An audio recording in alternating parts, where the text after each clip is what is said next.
Na porção dessa semana, a Torá relata como José se revela para os seus irmãos, e aí eles ficam sabendo que ele virou o vice-rei do Egito, e como José traz os irmãos para viver no Egito. E aí ele começa a dar uma série de instruções de como eles vão se portar diante do faraó. Na verdade, o que eles vão responder para as perguntas do faraó. E os conselhos do José são tudo menos o que a gente esperaria. A gente vai entender hoje um pouquinho do porquê e qual é a lição por trás disso. Eu sou Yair Alon e essa é a Energia Semanal.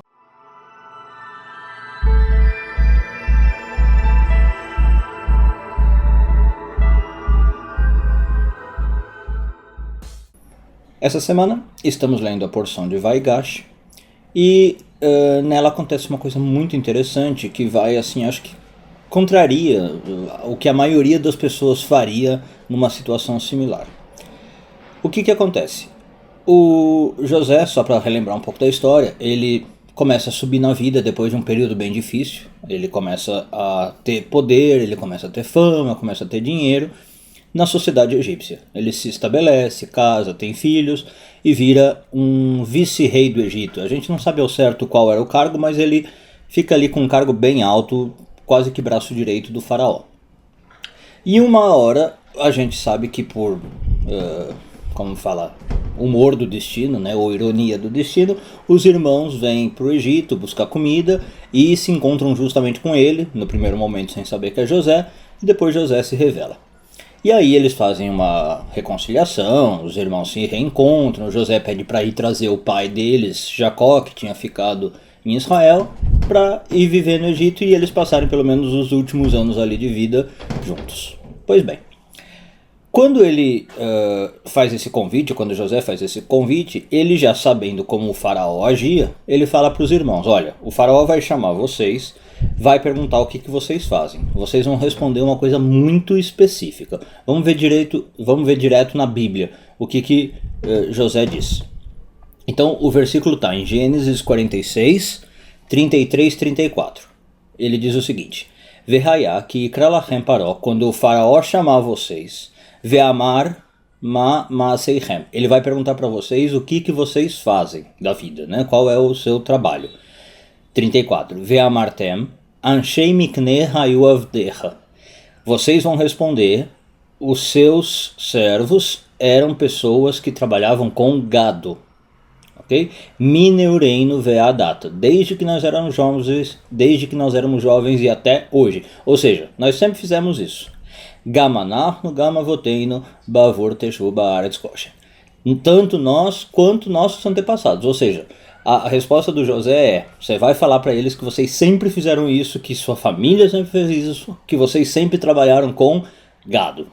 Para que, aí que vem a parte mais interessante, José fala para que vocês morem na terra de Goshen, ok?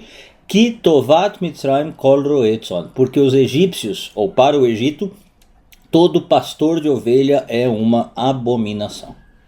Então vamos lá, vamos entender o que está acontecendo aqui.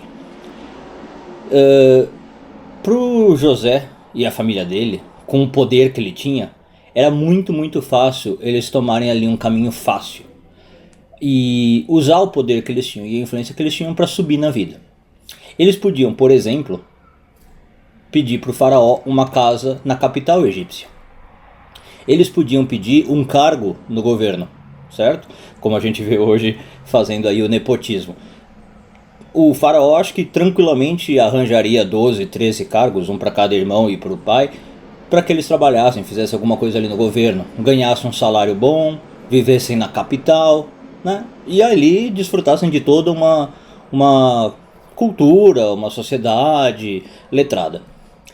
Mas não, o que o José fala? Vocês vão ser desprezíveis aos olhos do faraó. Vocês vão chegar e falar para ele que vocês fazem a coisa que eles mais detestam aqui no Egito. Vocês vão falar que vocês cuidam de gado.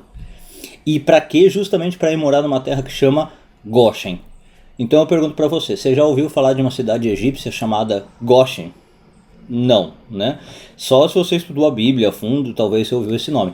Mas não era uma cidade egípcia importante. Nunca foi uma capital. Talvez você já ouviu falar de Cairo, Tebas, das pirâmides, Quéops, Quefren, Miquerinos e tal. Goshen nunca ninguém ouviu falar. Era assim rincão do mundo, né?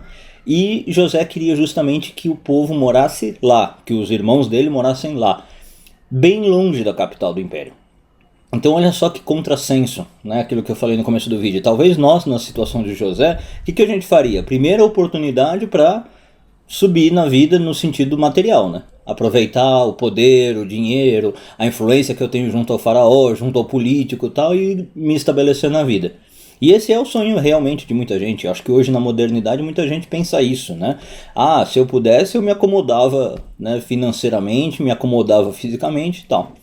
Só que tem um grande problema. Por que José não deixa isso acontecer? Porque ele sabia que ia ser um detrimento do ponto de vista espiritual.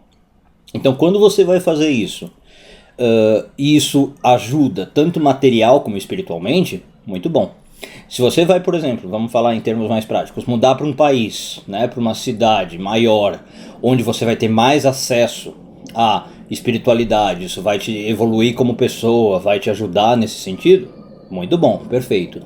Qual é o problema aqui, simbolizado pelo Egito? Que eu sei que isso não vai acontecer. Eu estou pegando o mundo material, o mundo do poder, o mundo ali da burocracia que o faraó fornecia, mas eu ia me distanciar da verdadeira fé. Eu ia me distanciar da verdadeira espiritualidade.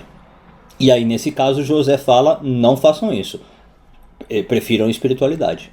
Esse aqui é o dilema, na verdade, que depois entrou para a literatura, de vários modos, de vender a alma ao diabo. É literalmente isso, né? Você está trocando a sua alma, a sua espiritualidade, para o diabo, que nesse caso seriam as coisas materiais. Você larga a mão de tudo que você podia ter do lado espiritual, toda a força que você podia ter, no caso aqui da Kabbalah, ser filho de Israel, né? Lembra que não é pouca coisa ser filho de Israel, larga tudo isso para virar um egípcio, para ter ali um cargo no poder, para ganhar um salário bom e viver na capital. Então é uma troca que compensa? A Kabbalah diria não, né? A não ser que você tenha muitos bons motivos para fazer isso, ou que você consiga conciliar as duas coisas, como a gente falou. Agora, se não, é uma pura venda da alma ao diabo, né? Como a gente vê na literatura, como a gente vê em Mefistófeles, vários casos que a própria literatura ocidental narrou, né? Não precisamos nem ir na literatura hebraico-cabalística. Então acho que fica aí essa lição já para começo de ano, né? Uma lição bem interessante. O quanto você está aí perseguindo seus interesses mundanos que não atrapalham com o seu espiritual, o quanto eles estão atrapalhando, né? E em último caso, se você não está vendendo aí sua alma ao diabo. Uma boa semana a todos e um feliz começo de ano, que começou justo hoje. Feliz 2017.